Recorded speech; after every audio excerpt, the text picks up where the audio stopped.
10th class fail అవ్వడం అనేదే నా దైవ పిలుపుకు బీజం.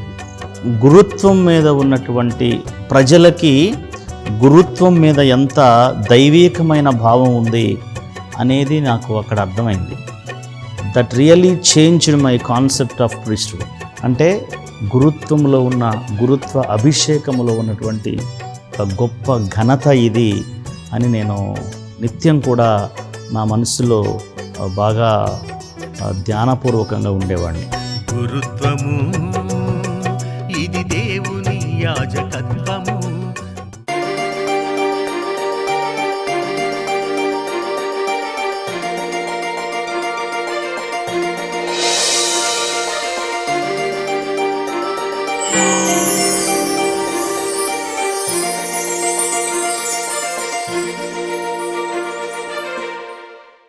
దివ్యవాణి ప్రేక్షకులందరికీ శుభాభివందనాలు. నా పేరు ఫాదర్ ఐజక్ సూరేపల్లి. మీ అందరికీ చాలామందికి సుపరిచితుడినే. మాది ఖమ్మం మేత్రాసన, ఖమ్మం జిల్లా చెరువు మాధవరం గ్రామం. మా విచారణ చాలా ట్రెడిషనల్ ప్యారిష్, 50 ఏళ్ల విచారణ. ఈ విచారణలో మా గ్రామంలో మా విచారణలో అభివృద్ధి జరిగింది అంటే క్రైస్తవులకు అది తప్పకుండా చర్చి ద్వారానే అని మేము అందరం గర్వంగా చెప్పగలం. మా గ్రామంలో చారిటీ సభ సిస్టర్స్ కూడా అనేక సేవలు అందించారు. 50 ఏళ్ల విచారణ మాది. ఇక మా కుటుంబ నేపథ్యానికి వచ్చినట్లయితే మా నాన్నగారి పేరు సూరేపల్లి పెద్ద బంగారు యాకూబ్ అంటారు. మా అమ్మ పేరు కమలమ్మ. మేము కుటుంబంలో మొత్తం 5గురమే. నాకు 2 అక్కయ్యలు, ఒక చెల్లి, ఒక తమ్ముడు ఉన్నారు. ముఖ్యంగా మా అమ్మ వాళ్ళు ఆ రోజుల్లో 1970s కదా, మా పెద్దక్కయ్య పుట్టిన తర్వాత మరొక అమ్మాయి పుట్టి చనిపోయిందంట. మళ్ళీ అమ్మాయి పుట్టింది. ఇంకా ఆ రోజుల్లో అబ్బాయి కలగటం అంటే వారసుడు అనేటటువంటి భావాలు బలంగా ఉన్నటువంటి నేపథ్యం కాబట్టి మా అమ్మ చాలా ప్రార్థనలు చేసిందంట మగపిల్లగాడు కావాలని. ఇక 2 అక్కయ్యల తర్వాత మధ్యలో ఒక ఆమె చనిపోయిన తర్వాత పుట్టి నేను పుట్టడం జరిగింది. నేను మొదటి అబ్బాయిని ఇంట్లో. నా తర్వాత చెల్లి, తమ్ముడు ఉన్నారు. ఇక చిన్నప్పటి నుంచి బాల్యం నుండి చర్చికి వెళ్ళటం, వత్తాసుకి వెళ్ళటం, ఫాదర్స్తో కలిసి పూజలకు వెళ్ళటం, సిస్టర్స్ దగ్గర జపాలు నేర్చుకోవటం, వాళ్ళు మా కుటుంబాలకి రావటం, మాట్లాడటం, మమ్మందరినీ ప్రోగు చేసి ఆటలు ఆడించటం. ఎక్కువ మా బాల్యంలో ప్రాథమిక పాఠశాల, హై స్కూల్ వరకు కూడా మేమందరం ఎక్కువ సిస్టర్స్ చర్చ్ కాంపౌండ్లో ఫాదర్స్ చుట్టూ తిరిగేవాళ్ళం. అదే ఎక్కువ ధ్యాసగా ఉండేది. ఇక చదువుతూ ఉన్నాం. ఇక 10వ తరగతి నేను ఆది నుంచి ప్రభుత్వ పాఠశాలలోనే చదువుకున్నాను మా ఊర్లో. ఇక నేను పెద్ద కుమారుడిని కాబట్టి మా అమ్మ నాన్న ఎటు పంపలేదు, ఊర్లోనే ఉంచారు. హై స్కూల్లో మొత్తం ఇక్కడే చదివాను, జిల్లా పరిషత్ పాఠశాలలో. తర్వాత 10వ తరగతి తర్వాత ఇక మా విచారణ ఫాదర్కి చెప్పి సెమినరీకి వెళ్ళాలని తలంచాను. ఆ రోజుల్లో ఒక 5 సంవత్సరాలు అనుకుంటా ఫాదర్ శ్లీవప్ప గారు, మేడికొండ శ్లీవప్ప గారు మా విచారణలో పనిచేశారు. ఆ రోజుల్లో మమ్మల్ని బాగా చారదీశారు. అదేవిధంగా చాలామంది పిల్లలు స్కూల్కి వెళ్ళకుండా మానేసి పశువులు గాయటానికి వెళ్ళిన వాళ్ళు కావచ్చు, స్కూల్ మానేసిన వాళ్ళని కావచ్చు, చాలామందిని ఆయన తీసుకొని వచ్చి స్కూల్లో చేర్పించి పిల్లలు చదువుకోవాలి అనే కాన్సెప్ట్తో చాలా ప్రోత్సహించారు. అది మేము మర్చిపోలేం. ఇక ఆ సంవత్సరం 10వ తరగతి నేను మామూలుగా అయితే బాగా చదువుతాను, మా క్లాసులో కూడా బాగా చదువుతాను, టీచర్స్ కూడా బాగా నమ్మకం. కానీ ఏమైందో ఏమో తెలియదు కానీ మ్యాథ్స్లో నేను ఫెయిల్ అయిపోయాను. అయితే సెమినరీకి వెళ్ళడం అనేది నాకు ఆలోచనగా ఉంది, కానీ మా ఇంట్లో ఎవరికీ ఇష్టం లేదు, మా నాన్నకు కానీ మా అమ్మకు కానీ, ఎందుకంటే ఫస్ట్ అబ్బాయిని కదా. ఇక ఆ రోజుల్లో హై స్కూల్ స్టడీస్ అప్పుడు మా చారిటీ సిస్టర్స్, ముఖ్యంగా సిస్టర్ సిప్రియన్ అండ్ సిస్టర్ అతిల్య గారు, వారు కూడా నాకు నా విద్యాభ్యాసానికి ఆర్థికంగా సహాయపడ్డారు. ఎవరో స్పాన్సర్ ఉన్నారు. వాళ్ళు నేను 10th క్లాస్ చదివేటప్పుడే 10th అయిపోయిన తర్వాత కాలేజీకి చదవటానికి కూడా కొన్ని ఆర్థికంగా ఏర్పాట్లు చేశారు. ఉదాహరణకి మా ఊరు నుండి కాలేజీకి వెళ్ళడానికి ఒక సైకిలు, పుస్తకాలు అలాంటివన్నిటికి కూడా సిస్టర్ గారు ఏర్పాటు చేశారు. వాళ్ళ ఆలోచనలో వాళ్ళు ఉన్నారు, ఎందుకంటే అందరికీ నమ్మకం నేను తప్పకుండా పాస్ అవుతానని. కానీ దైవ చిత్తం ఏంటో తెలియదు కానీ బట్ ఐ గాట్ ఫెయిల్డ్, నేను ఫెయిల్ అయిపోయాను. అయితే రాసి పాస్ అయ్యాను. పాస్ అయిన తర్వాత అది 1993 నేను సెమినరీకి వెళ్తాను అని చెప్పా ఇంట్లో. చెప్తే మా నాన్నకు అసలే ఇష్టం లేదు, ఎందుకంటే నేను పెద్ద కొడుకుని కాబట్టి. మా అమ్మకి అరకొర ఇష్టంగా ఉంది. ఎట్లయినా మరి నాన్నగారి ఆలోచననే ఆమె ప్రమోట్ చేయాలి కాబట్టి, బలపరచాలి కాబట్టి నేను పోకుండా చెయ్యాలి అనే ఉద్దేశంతో నాకు చాలా మాటలు చెప్పారు, వెళ్ళొద్దు అనే ఉద్దేశంతో, పెద్ద కొడుకునని. ఇక నాకు బాగా గుర్తు, మా పిన్ని వాళ్ళని కూడా పిలిచారు నన్ను ఇంకా బలపరచడానికి, వెళ్ళకుండా ఉండాలని. ఏది ఏమైనా బహుశా నేను తర్వాత రోజుల్లో అనుకునేవాడిని 10th క్లాసు నేరుగా పాస్ అయి ఉంటే నేను గ్యారెంటీగా సెమినార్కి వెళ్ళేవాడిని కాదు. అసలు ఆలోచన కూడా ఆదిలోనే అయిపోయేది, సమాధి అయిపోయేది. బహుశా 10th క్లాసు ఫెయిల్ అవ్వడం అనేదే నా దైవ పిలుపుకు బీజం. అది నేను స్ట్రాంగ్గా నమ్ముతాను. ఎందుకంటే ఫెయిల్ అయ్యి మళ్ళీ కష్టపడి చదువుకొని పాస్ అవటం వల్ల నాలో దాగి ఉన్నటువంటి, గుప్తమై ఉన్నటువంటి నిర్ణయం బలపడింది, నేను బలపరుచుకున్నాను. తర్వాత వాళ్ళకి చెప్పటం, వాళ్ళు అంగీకరించకపోయినా తర్వాత నా కోసం అంగీకరించి సహకరించడం వల్ల 1993 సంవత్సరము జూన్ మాసంలో మా మేత్రాసనంలోనే అప్పుడు మారంపూడి జోజి బిషప్ గారు మైనర్ సెమినరీ ఓపెన్ చేశారు. అప్పుడు నేను కూడా అందులో చేరాను. అప్పుడు చేరినప్పుడు మేము 27 మందిమి. ఇక దాని తర్వాత ఇంటర్మీడియట్కి ఏలూరు పిన్ అకాడమీలో సెయింట్ విన్సెంట్ కాలేజీలో చదువుకున్నాను. దాని తర్వాత అక్కడి నుంచి నేను ఫిలాసఫీకి వెళ్ళాను. తత్వశాస్త్రము ఏలూరు మేత్రాసనంలో ఉన్న జానంపేటలో చదువుకున్నాను. అక్కడి నుండి రీజెన్సీ, ఇక తర్వాత వేదాంత శాస్త్రానికి నేను హైదరాబాద్ వెళ్ళటం జరిగింది ఈ ఇయర్ 2000లో. 2000 సంవత్సరం నుండి 2004 మే నెల వరకు మేము రామంతపూర్ సెమినరీలో చదువుకున్నాం.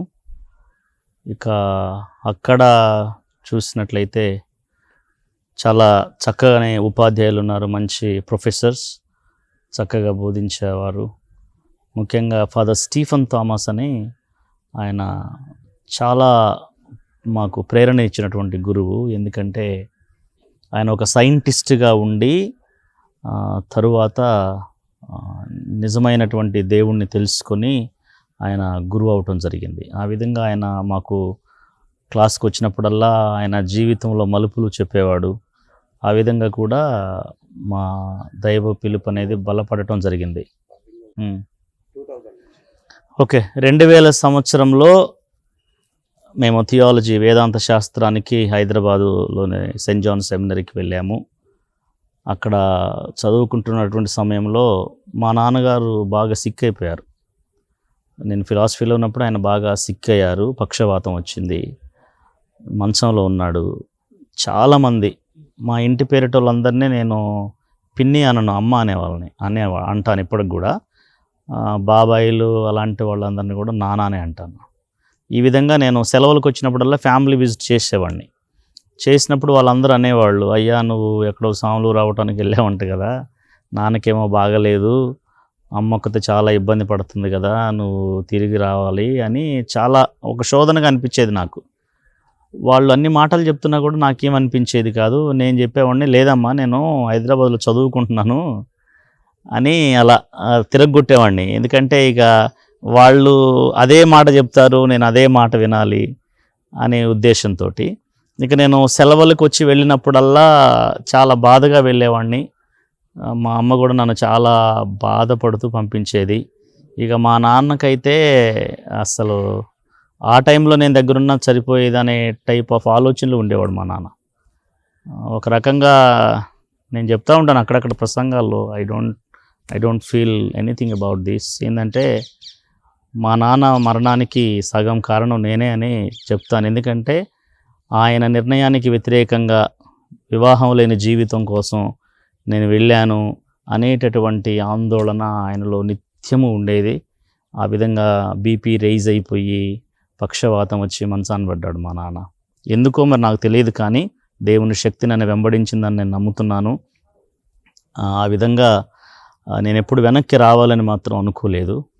కానీ సెమినర్లో ఉన్నప్పుడు ల్యాండ్ ఫోన్ ఉండేది. ఎవరైనా బ్రదర్కి ఫోన్ వస్తే బ్రదర్ అనే పేరు పెట్టి పిలిచేవాళ్ళు.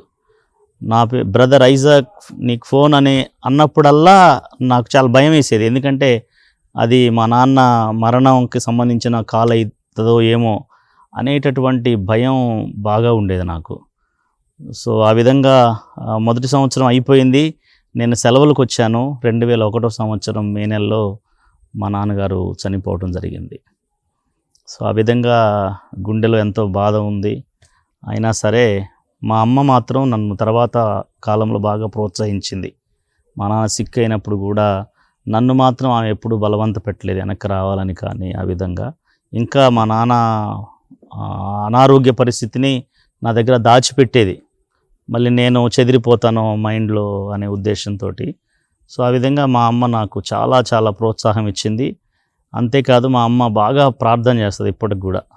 నేను సెలవులకు వచ్చినప్పుడు కూడా ఉదయాన్నే మేము నిద్ర లేవకముందే మంచం దగ్గర మోకరించి ప్రార్థన చేసి బెల్లు కొట్టగానే లేపి చర్చికి వెళ్ళమని చెప్పేది. సో ఈ విధంగా నా దైవ పిలుపు జీవితం మా అమ్మ ప్రార్థన వల్ల, ప్రోత్సాహం వల్ల కూడా తదుపరి కాలంలో బాగా బలపడింది అని నేను చెప్పగలను. ఇక ఈ విధంగా వేదాంత శాస్త్రం ముగించుకున్నాం. రెక్టర్ ఫాదర్గా ఉడుమలబాల బిషప్ గారు ఆ రోజుల్లో ఆయన మా గ్రామంలో పనిచేశారు. మా మేత్రాసన అంటే చాలా ఇష్టపడేవారు. సో ఆ విధంగా వారు కూడా బాగా ప్రోత్సహించారు. ఈ విధంగా వేదాంత శాస్త్రం ముగించుకొని డీకన్ పట్టా పొందుకున్నాము. నాగార్జున సాగర్ మాత పుణ్యక్షేత్రంలో కాళీబాలి బిషప్ గారి హస్తాల మీదుగా డీకన్ పట్టా పొందుకున్న తరువాత తిరిగి మేము మేత్రాసనకు వచ్చాం. ఇక ఉపగురువుగా డీకన్ బ్రదర్గా 5 మాసాల తర్వాత మే నెల 5వ తారీఖు 2004 సంవత్సరం మన కరుణగిరి పుణ్యక్షేత్రం ఖమ్మంలోనే ఘనత వహించిన మైపన్ పాల్ బిషప్ గారి దివ్య హస్తాల మీదుగా మేము 1993లో ఉన్న 27 మందిలో 7గురిమి అభిషేక పీఠం దగ్గర ఉన్నాం. దేవుని పిలుపు చాలా విచిత్రంగా ఉంటుంది. నా జీవితంలో నా దైవ పిలుపులో చూసుకున్నట్లయితే నేను 10th ఫెయిల్ అవ్వడం వల్ల అదొక మలుపైంది. తర్వాత మా నాన్నగారి అనారోగ్యము ఎంత వేదనకు గురి చేసినా కూడా దేవుడు నన్ను వెంబడించి నన్ను బలపరిచి నేను ఆయనకు అంకితం అయ్యే విధంగా గురువుగా ఉండే విధంగా గురు పట్టాన్ని చేరుకునే విధంగా నేను దేవుని యొక్క శక్తిని అనుభవించాను. అంటే దేవుడు నిజంగా తనకు కావాలి అనుకుంటే ఆయన తప్పకుండా మనల్ని బలపరిచి మలచి ఆయన నడిపించుకుంటారు అనేటటువంటి ఆ శక్తిని, ఆ కృపను నేను ఇప్పటికి కూడా బలంగా నమ్ముతున్నాను దేవుని యొక్క బలమైన హస్తాన్ని. చెప్పాను. 2004 సంవత్సరము మే నెల 5వ తేదీ సాయంకాలం కరుణగిరి పుణ్యక్షేత్రంలో గురు పట్టాభిషేకం పొందాము. అది చాలా మధురమైనటువంటి, ఎంతో ఆనందకరమైనటువంటి గడియ. తరువాత మరుసటి రోజు మా గ్రామంలో నేను మొదటి దివ్యబలి పూజ చేశాను. ఆ రోజు చాలా చాలా దేవుని అనుభూతి పొందినటువంటి రోజు. చాలామంది నా క్లాస్మేట్స్ హిందూస్ చాలామంది ఉన్నారు. సో అలాంటి వాళ్ళందరూ కూడా వచ్చి ఆనందంగా మనల్ని అభినందించి విష్ చేస్తున్నప్పుడు ఆ ప్రజలందరినీ, విశ్వాసులందరినీ చూసి వాళ్ళందరూ దండం పెడుతూ, అయ్యా నువ్వు ఎంత కష్టం ఉన్నా బాగానే ఉండి సాధించావు అని చెప్పినప్పుడు చాలా నిజంగా నేను ఆనందపడ్డాను. ఆ క్షణాలు నేను మర్చిపోలేను.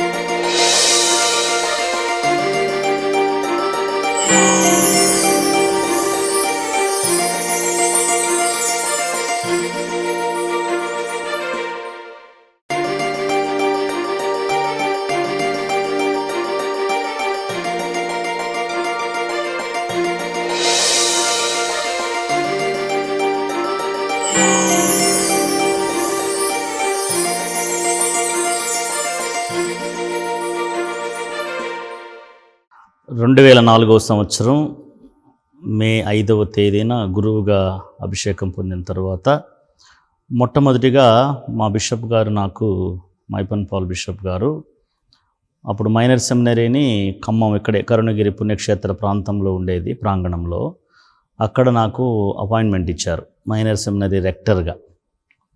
అప్పుడు ఒక 10 మందో 12 మందో ఉన్నారు.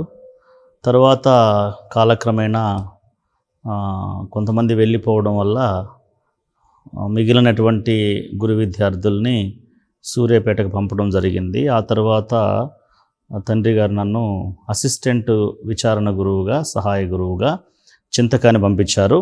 అక్కడ ఒక 6 months ఉన్న తర్వాత నన్ను భద్రాచలం అసిస్టెంట్గా పంపించారు. అక్కడ 1 year అసిస్టెంట్గా చేసిన తర్వాత బిషప్ గారు నన్ను ఢిల్లీ పంపించారు, నిస్కాట్కి, జర్నలిజం, మాస్ కమ్యూనికేషన్ స్టడీస్ చేయటం కొరకు పంపించారు. మళ్ళీ అక్కడి నుంచి తిరిగి వచ్చిన తర్వాత భద్రాచలంలోనే విచారణ గురువుగా నన్ను నియమించారు. నియమించిన తర్వాత 9 నెలలు అవుతుంది. 9వ నెలలో బిషప్ గారు ఒకానొక రోజున నన్ను పిలిచి, నువ్వు హైదరాబాద్ వెళ్ళాలి అమృతవాణికి, ఎండి ప్రకాశం బిషప్ గారు ఫోన్ నెంబర్ ఇది, వారికి ఫోన్ చేస్తే వారి విషయాలని చెప్తారు అని చెప్పడం జరిగింది. నేను అప్పుడు చాలా బాధపడ్డాను యాక్చువల్లీ. ఎందుకంటే కొత్తగా విచారణ గురువునయ్యాను. విచారణలో ఒక 5 సంవత్సరాలు పనిచేసిన తర్వాత మీరు ఎక్కడికైనా పంపించండి తండ్రి గారా, ఇప్పుడైతే నేను పోవటానికి అంత ఇష్టంగా లేను అంటే, లేదు నిన్ను చదివించింది అందుకొరకే, కాబట్టి నువ్వు తప్పకుండా వెళ్ళాల్సిందే అన్నారు. ఇంక వారు చెప్పిన తర్వాత నేను ఎండి ప్రకాశం బిషప్ గారితో ఫోన్ చేసి మాట్లాడాను. తర్వాత డేవిడ్ ఫాదర్ గారు, అప్పుడు నక్కా డేవిడ్ ఫాదర్ గారు అమృతవాణి డైరెక్టరు, ఆ విధంగా ఉన్న ఫలంగా సెండ్ ఆఫ్ కూడా తీసుకోకుండా నేను మిషన్ ఆన్ ఎమర్జెన్సీ అన్నట్టుగా అమృతవాణికి వెళ్ళటం జరిగింది. అమృతవాణికి వెళ్ళినప్పుడు నేను జస్ట్ 4 సంవత్సరాల గురువునంతే. అంత యువ గురువుగా నేను వెళ్ళి అక్కడ ఉండటం అనేది ఒక పెద్ద ఫాదర్ల దగ్గర ఒక బందీఖానాలో, ఏదో చెరసాలలో ఉన్నట్టుగా నేను ఫీల్ అవుతూ ఉండేవాడిని. ఎందుకంటే మా ఫ్రెండ్స్ అందరూ చక్కగా ప్యారిషెస్లో మంచిగా ఉల్లాసంగా ఉండి, నేనేంది ఇక్కడ చిక్కుకున్నాను అనేటటువంటి కోణంలో నేను దాన్ని చూస్తూ ఉన్నాను. ఒక 2 మాసాల తర్వాత నా అభిప్రాయాన్ని మార్చుకున్నాను కంప్లీట్గా. ఎందుకంటే దేవుడు మనల్ని ఎక్కడ పంపిస్తే అక్కడ మనం సేవ చేయాలి అనేటటువంటి ఉద్దేశాన్ని బలపరుచుకున్నాను. వెళ్ళగానే నన్ను రేడియో వెరితాస్ ఏషియా అనేటటువంటి రేడియో డిపార్ట్మెంటు అమృతవాణిలో, దాంట్లో నన్ను కోఆర్డినేటర్కు సహాయకునిగా ఉంచారు. కోఆర్డినేటరు రవివర్మ గారని, చాలా పెద్దవారు, very professional, highly talented man, చాలా పాపులర్ అయిన మనిషి. అతనికి నన్ను అసిస్టెంట్గా పంపించారు. అంటే ఒక లేమ్యాన్ కింద గురువుగా నేను అసిస్టెంట్గా పనిచేయాలి అని మా ఫ్రెండ్ ఫాదర్ స్వాలీలు విన్నప్పుడు నన్ను కొద్దిగా పరిహాసం చేశారు. కానీ వారి దగ్గర ఉన్నటువంటి సబ్జెక్టును నేను నేర్చుకోవాలి. ఎందుకంటే ఒక రేడియో ద్వారా 50 దేశాలకు, ఆసియా ఖండంలో ఉన్నటువంటి తెలుగు వారందరికీ ప్రసంగించడం అనేది గొప్ప భాగ్యం. నేను ఆ కోణంలో దాన్ని తీసుకొని వారి దగ్గర చక్కగా అది నేర్చుకున్నాను.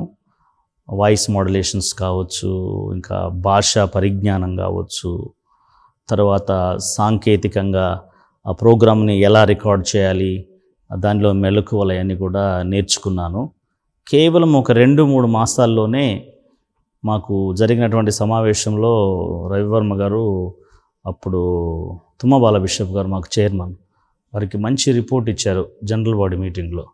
ఫాదర్ ఐజాక్ చాలా త్వరగా అన్నీ నేర్చుకున్నాడు, కాబట్టి అతన్ని మీరు ఏ విధంగానైనా ప్రమోట్ చేయొచ్చు అని చెప్పడం జరిగింది. ఆ తదుపరి సంవత్సరమే నేను అదే పరిచర్య, రేడియో పరిచర్య నిమిత్తమై ఫిలిప్పీన్స్ దేశంలోని మనీలా పట్టణంలో ఉన్న రేడియో వెరితాస్ ఏషియా కేంద్రానికి నేను కోఆర్డినేటర్గా పంపటం జరిగింది. సో ఆ విధంగా అక్కడికి వెళ్ళిన తర్వాత గురుత్వ జీవితంలో అనేకమైనటువంటి మధురమైన అనుభవాలు నేను అందుకున్నాను. సో మనీలా వెళ్ళటం అనేది నాకు ఫస్ట్ అనుభవం. ఒక దేశం వదిలి దేశం వెళ్ళటం అనేది మొదటి అనుభవం. అక్కడికి వెళ్ళిన తర్వాత అసలు ఒక గురుత్వం మీద ఉన్నటువంటి ప్రజలకి గురుత్వం మీద ఎంత దైవీకమైన భావం ఉంది అనేది నాకు అక్కడ అర్థమైంది. ఎందుకంటే అది మన క్యాథలిక్ కంట్రీ, వాళ్ళకి గురువు అంటే ప్రభువుతో సమానంగా భావిస్తారు. అక్కడ నేను వెళ్ళిన తర్వాత శనివారం సాయంత్రం నేను ఒక విచారణకి పూజకి వెళ్ళేవాడిని. అక్కడ నాకు ఒక 4 ఫ్రెండ్స్ ఏర్పడ్డారు. వాళ్ళు చాలా పెద్దవాళ్ళు, పెద్ద కుటుంబాలకు చెందినటువంటి వాళ్ళు. ఒక ఆమె వాళ్ళ దేశ ప్రతిపక్ష నాయకుడి తల్లి, ఇంకొక ఆమె మేయర్ వాళ్ళ భార్య, అంటే ఆల్మోస్ట్ కలెక్టర్ గారి యొక్క భార్య అనుకోవచ్చు. తర్వాత మిగిలిన 2 బిజినెస్ పీపుల్. ఈ 4 స్త్రీలు చాలా పెద్దవాళ్ళు, కానీ నన్ను చాలా బాగా ఆదరించారు,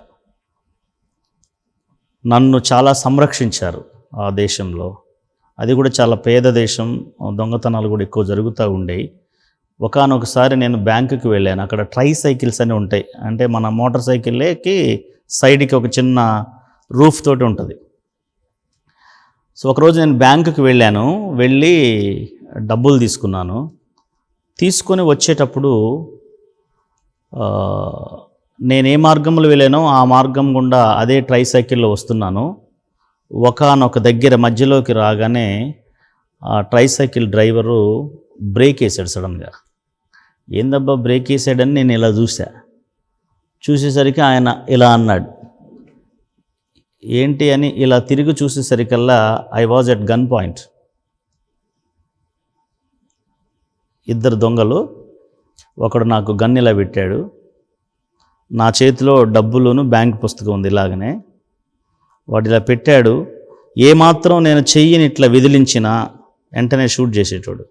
ఎందుకో నాకు తెలియదు, కానీ ఎప్పుడైతే నేను ఇలా గన్ చూశానో నాకు తెలియకుండానే ఈ డబ్బులు ఇసిరేసా బయటికి. ఇసిరేసేసరికి వాడు అది తీసుకొని వెళ్ళిపోయాడు. ఈ విషయం ఈ 4 తెలిసిన తరువాత నన్ను ఎంత ప్రొటెక్ట్ చేశారంటే, ఒక మినిస్టర్కి గన్మెన్లు ఎట్లుంటారో అంగరక్షకుల్లాగా నేను బయటికి వెళ్ళాలి అంటే వాళ్ళు ఎంత పనులున్నా ముగించుకొని వచ్చి నన్ను వాళ్ళ కారులో తీసుకొని వెళ్ళి నా పనికి సహకరించి మళ్ళీ జాగ్రత్తగా తీసుకొచ్చి నన్ను దిగబెట్టేవాళ్ళు. వాళ్ళంతా పెద్దవాళ్ళు కదా. నా హౌస్కి వచ్చినప్పుడు హౌస్ క్లీన్ చేసేవాళ్ళు, లిటరల్లీ. ఒకళ్ళు బట్టలు ఉతికేవాళ్ళు, ఒకళ్ళు మనం కడుక్కునే సింకులో ఉన్నటువంటి కిచెన్లో ఉన్న మురికంతా శుభ్రం చేసేవాళ్ళు. That really changed my concept of priesthood.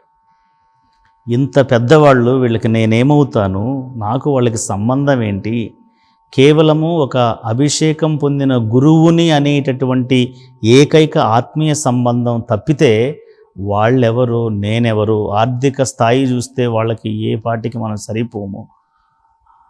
వాళ్ళ మనిషిని కాదు నేను, నా పూర్వపరాలు కూడా వాళ్ళకి ఏం తెలియదు.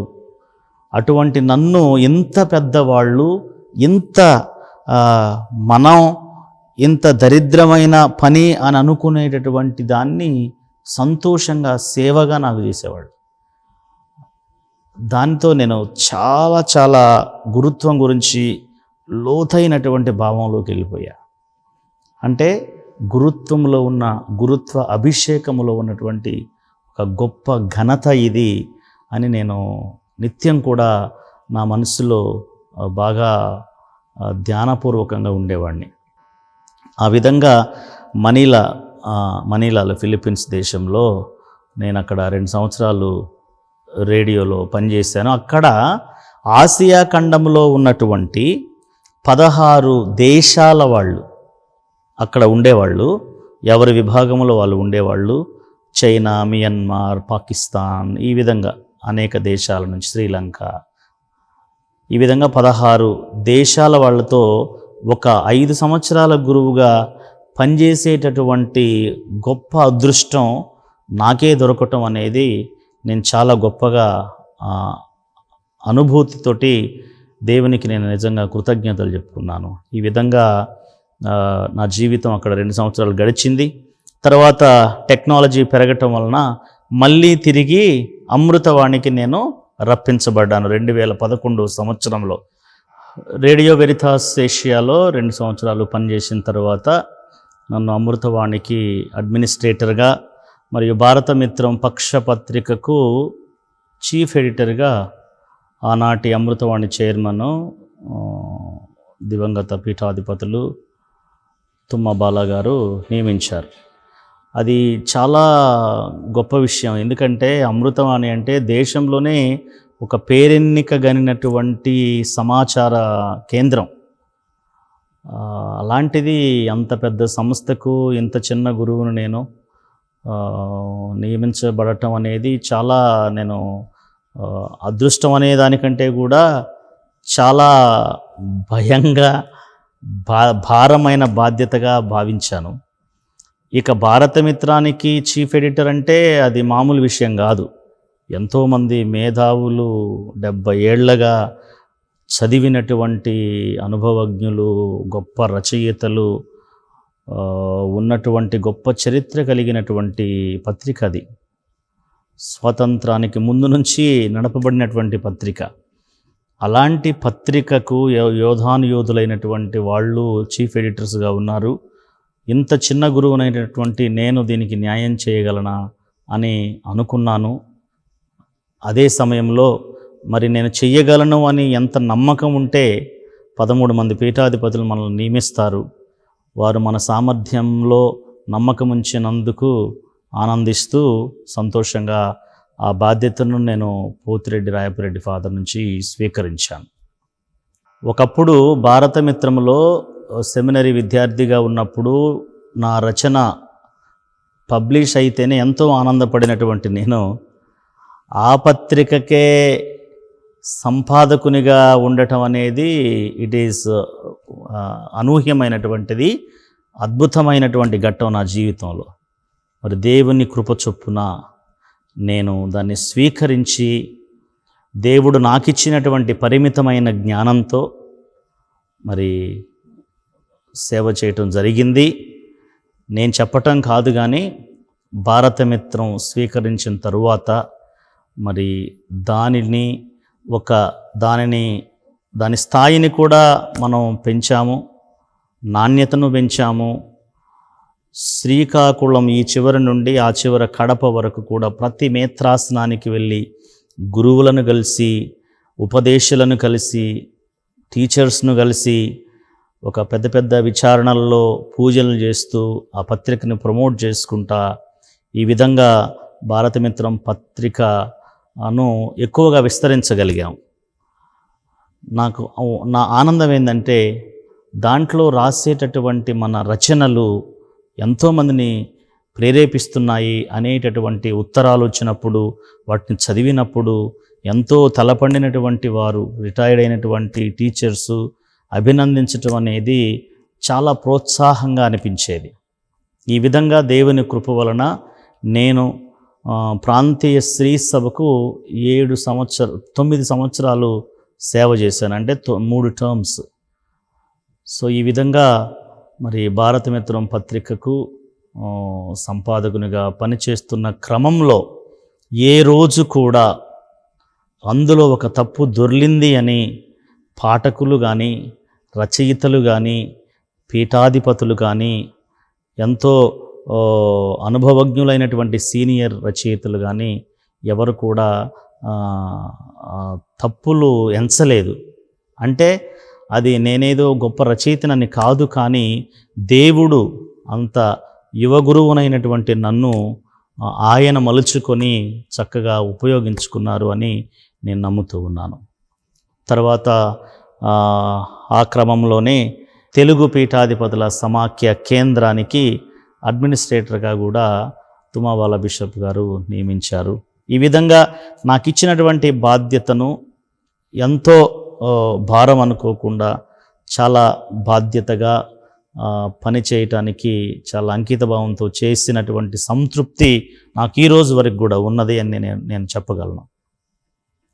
ఇక ప్రాంతీయ స్థాయిలో 9 సంవత్సరాలు మేత్రాసు నుండి వెళ్ళి అక్కడ సేవలు చేయటం.